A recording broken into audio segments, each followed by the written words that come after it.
And now, it's time for another Dice Tower review with Tom Vasel. Hey everybody, I'm Tom Vasel, and today I'm glad to talk to you about Kung Fu Panda, the board game. Now, why am I glad about this? Because Kung Fu Panda is a fantastic movie. Really enjoy it, from DreamWorks. But also, this was announced quite a while ago, and I've been waiting for this game for a long time. Now, Kung Fu Panda is a cooperative game in which you are going to pick some of the members of the Furious Five and go up against various missions and bad guys and fighting them, waves of enemies, and achieving peace for, well, the Valley of Peace.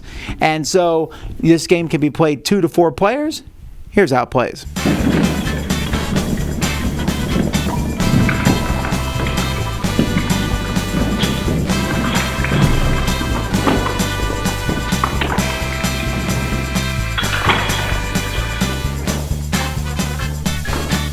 In this game, players are going to play a scenario, and you'll set it up just like it shows you in the scenario book. There are various scenarios, and you just follow the map and put it together.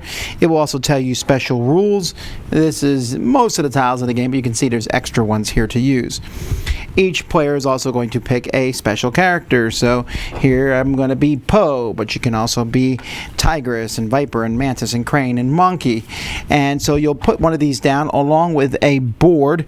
The boards are numbered 1 through 4, and you'll just attach that board. You can flip it over if you want to play awesome side, which also means very, very hard. Players are going to be getting 4 dice, and this is the heart of the game. Each round of the game is 3 minutes. You're going to turn over a sand timer and start it running. At that point, you'll roll your dice. You can use the sides of your dice if you want to. If you roll the claw side of your die, you must, before you do anything else, move this token 1 space clockwise, and then you can re-roll it to get something else, hopefully not another claw. Whenever you roll on these sides, different things are going to happen. In this case here, you're going to see that you're going to spawn a bad guy, one of the red enemies on number 1. Here, a black enemy on number 2, a black enemy on 3, a red enemy on 4. Here, if you're on one of these spots, when you move it there, if you're in the same spots as enemies, you will take damage, which will be 1 or 2 damage from each enemy that's in the same tile as you. If you run out of all your damage, then you've been KO'd, and the only way to be revived is for someone else to come in your area and spend 2 yin-yang signs, and then you're revived.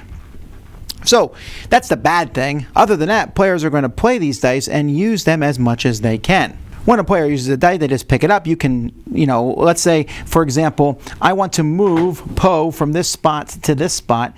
Well, to move onto this, I'm jumping on a roof, so I need to roll a kick and a movement symbol. So I'll roll my dice, and I got a kick and a movement. Good. But I got this, so I need to handle that first.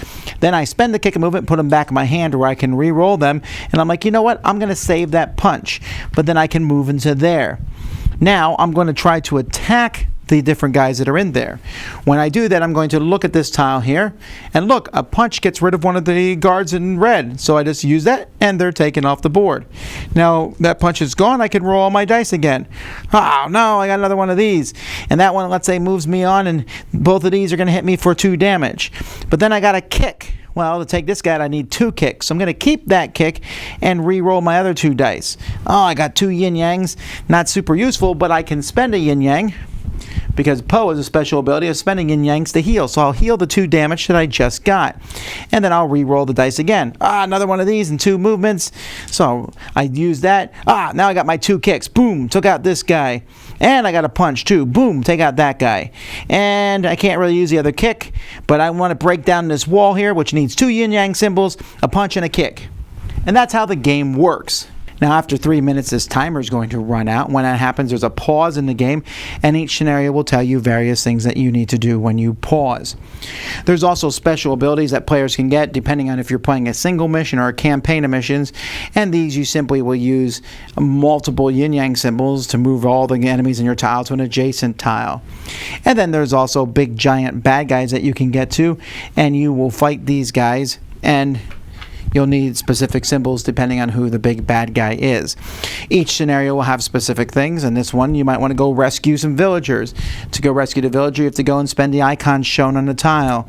I can go pick up some dumplings over here by rolling those symbols.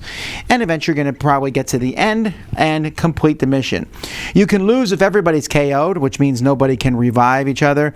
You might also run out of time, or there might be other ways that a scenario can be lost.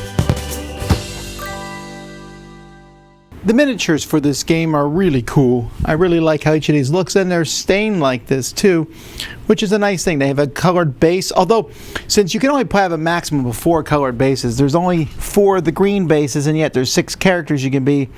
So I don't know why they just didn't include the extra 2 bases. So the characters are really neat. Really like the bad guys and how they look. And the bases help easily differentiate them. The rest of the game itself, the tiles are really nicely done. Each of the tiles has 2 sides to it. They have a letter here, a small H, you can see on this side it's underlined, and on the other side a capital H. Just easy to tell the difference, and the symbols themselves are also well done. This whole system of putting together the character with their special ability and then the wheel works really well. There's 2 little chips that are included in the wheel. They're both these little tiddlywinks. I guess this is the cheapest part of the game, and yet they still look okay on the thing. The cards themselves, my only complaint about the cards would be I wouldn't have minded some artwork on these cards, and having some of the cool artwork that's in the game. The dice are great. Timer, works fine. Either way, I'm really happy with the components. This is typical from Modiphius games. There you have it. That's Kung Fu Panda. Now, this is a game of furious dice rolling because, I was explaining how, but the way the game works is you don't sit there and go, you're like, all right, I'll move here, and then I'll attack this, and then you're also shouting out communications with each other. To the point where the rules say if you're playing with younger kids, you can kind of cut that out and play without the timer and just play and go through it. And that would work for younger kids. And if you have people who are like, this is too simple, you can turn the wheel over to that side of awesomeness, which is decidedly not awesome. But this game is a speed game. There are other games out there that do this. Escape, which actually has one of these same designers here as this game does, so using some of his own stuff.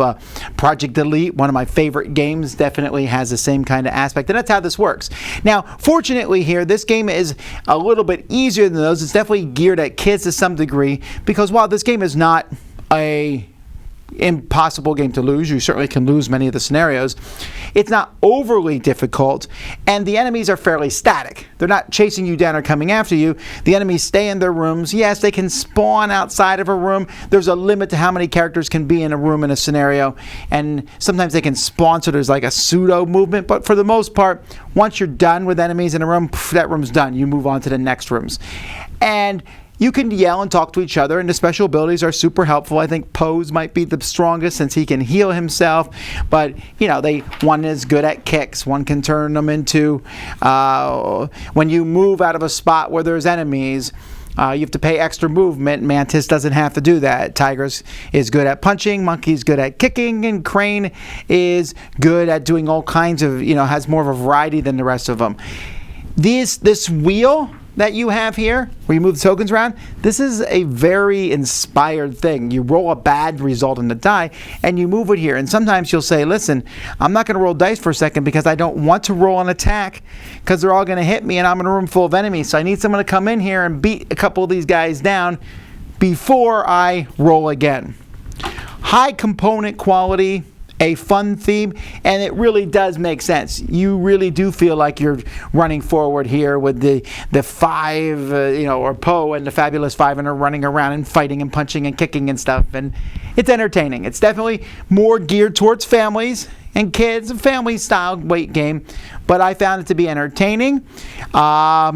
Very few negatives with it. I would argue that putting the boards together was a little longer than I thought. They all look similar on the scenario. They look different in person. I'm like, is this one?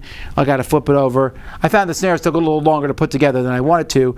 I wouldn't have minded had this not necessarily been a modular board, just a big board and maybe you change a few things on it, but that's about it. Other than that, great miniatures, great fun. It's fun.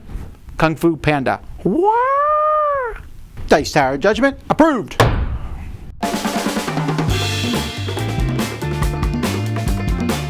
Thanks so much for watching another Dice Tower video. If you enjoy our videos, subscribe to the channel for more fun, comprehensive board game coverage. Also, consider joining us at one of our events. Come to Dice Tower Retreat, a small, intimate gathering where gaming is king. Join us for Dice Tower Cruise, the largest board game cruise. Attend Dice Tower West in Las Vegas for gaming fun on the West Coast, or Dice Tower East in Orlando in sunny Florida. Dice Tower Conventions, the friendliest gaming conventions on Earth. I'm Eric Summerer, and you've been watching the Dice Tower.